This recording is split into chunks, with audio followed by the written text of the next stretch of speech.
video, I'm going to be dropping 5 tips to help you deal with bullies and haters. Stay tuned because the last tip is the most important.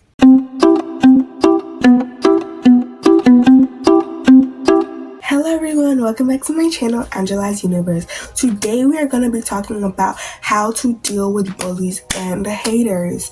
Before we get into the video, don't forget to subscribe, like, hit that notification bell, and let's get into it. Tip number 1 is don't take it too personally.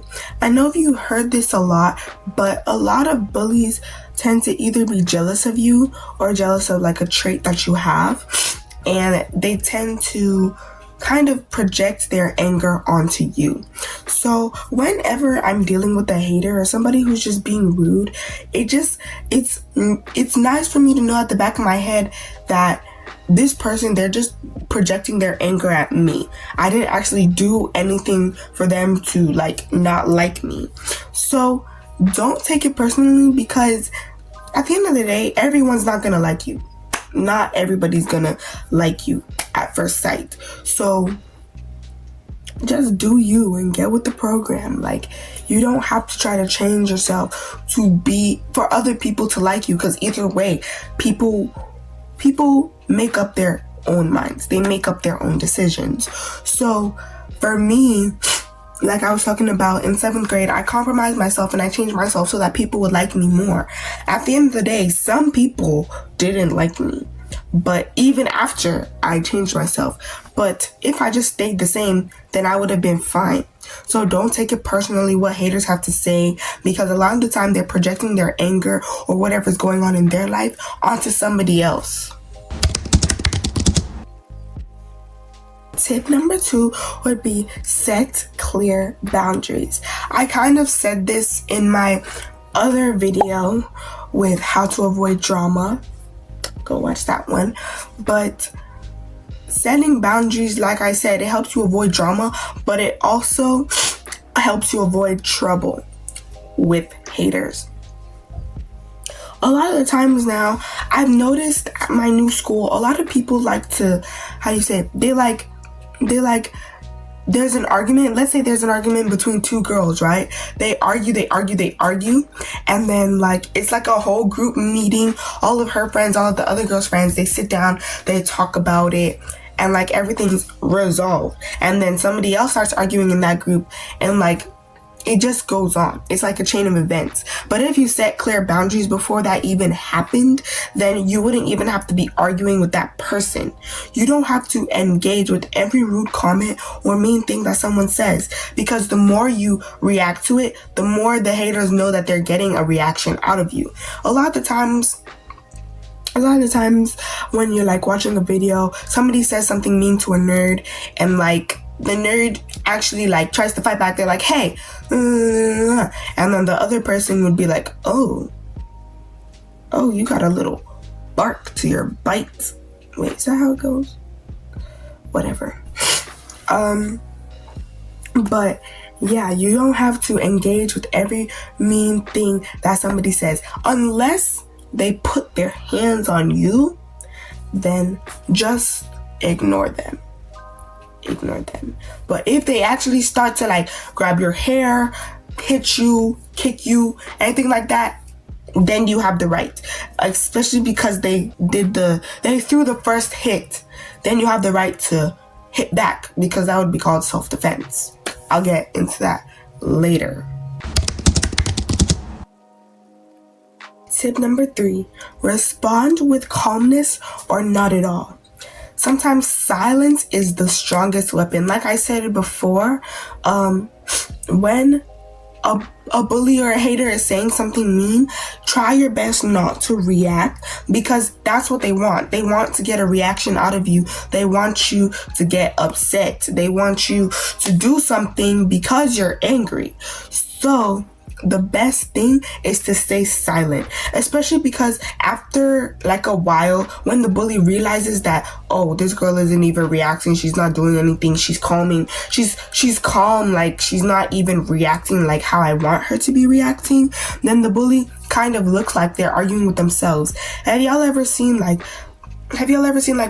a hater, like let's say a jock, for example, and a nerd, and the nerd just minded their business, like, and then the jock comes and they're like, and then the nerd just doesn't say anything, then that guy just looks stupid because he looks like he's arguing with himself. The nerd isn't even paying him any mind. That's what I mean by when I say respond with calmness or not at all.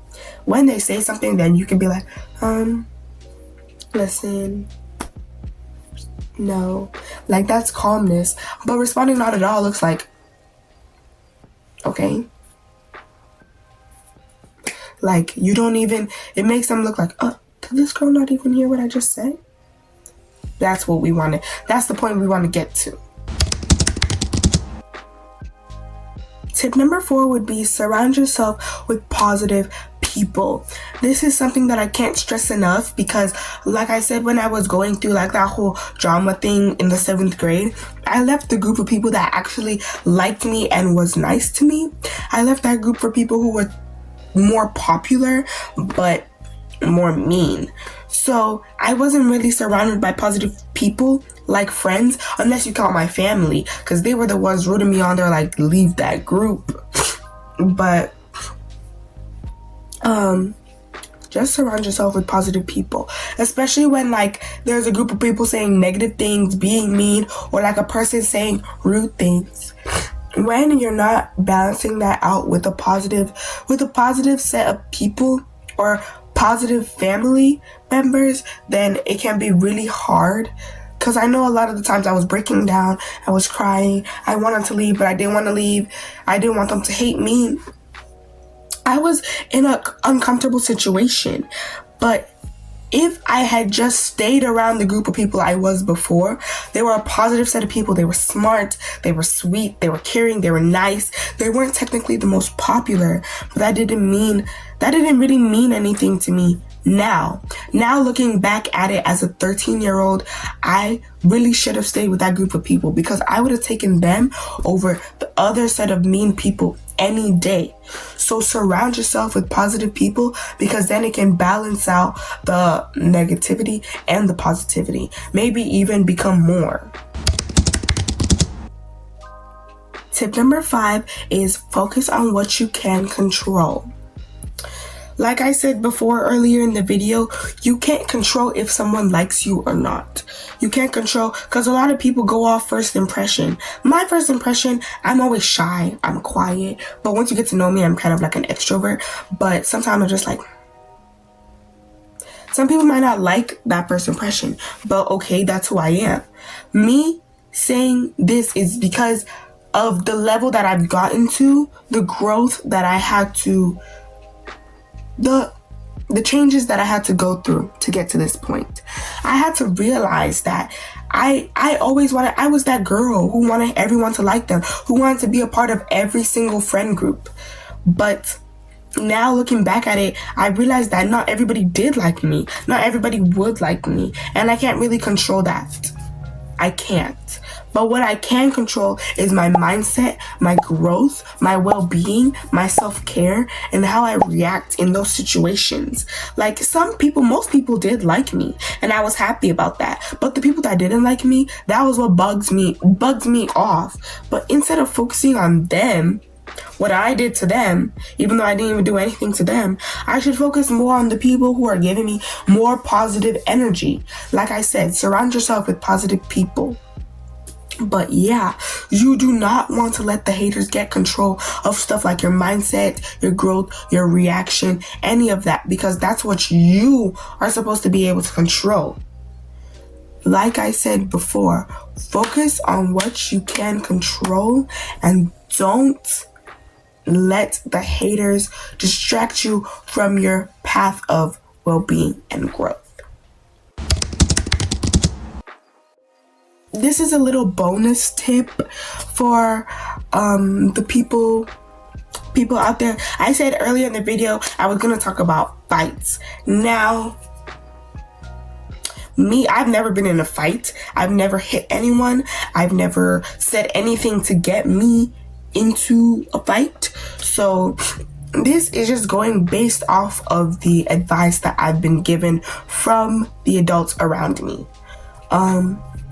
Never, ever, ever throw the first hit, or else you're going to be the one that's going to get in the most trouble. When you throw the first hit, it makes you look like, oh, that person didn't even do anything wrong. This girl just came out of nowhere and hit her. Like, no, unless you have some context. But a lot of the time, the pressure builds and builds and builds until the point where you just want to smack that person. And trust me, I've been there before. But we need to calm down, backtrack. 2, don't hit them unless they hit you. If they throw the first hit, then you have all right to go ham on them because they hit you first. Now, that would be called self-defense. If there's a recording or the camera's getting it or whatever, it will show that that person threw the first hit. So it would make sense why you hit them back. Anyway, that's it for the video. Comment down below what other advice, sort of teenage advice videos you want me to do. Thank you so much for watching. Love you. Bye.